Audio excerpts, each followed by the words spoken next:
Якщо це підтвердиться, то йдеться про приватний візит, який жодним чином не зобов'язує парламент. Це не офіційна делегація Європейського парламенту. Будь-який член Європейського парламенту, який вирішив спостерігати за цим виборчим процесом Російській Федерації або на незаконно анексованому Кримському півострові, де Європейський Союз не визнає проведення цих консультацій, зробив це з власної ініціативи і ні за яких обставин не повинен якою-небудь заявою чи дією асоціювати свою участь з Європейським парламентом.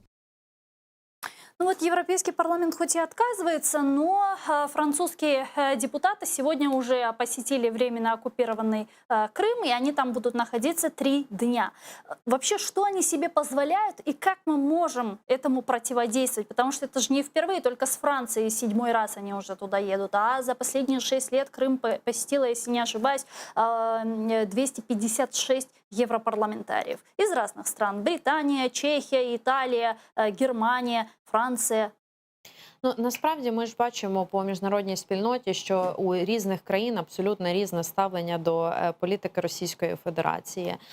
І ми тут продовжуємо співпрацювати з дружніми до нас, які абсолютно розуміють, за ким справедливість і хто до кого прийшов додому і незаконно окупував частину території. Так?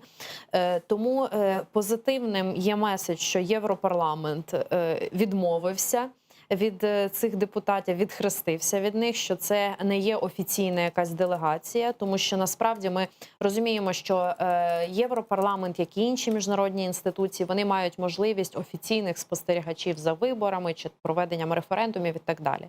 Тобто для України, що є позитивно, те, що це не офіційна делегація.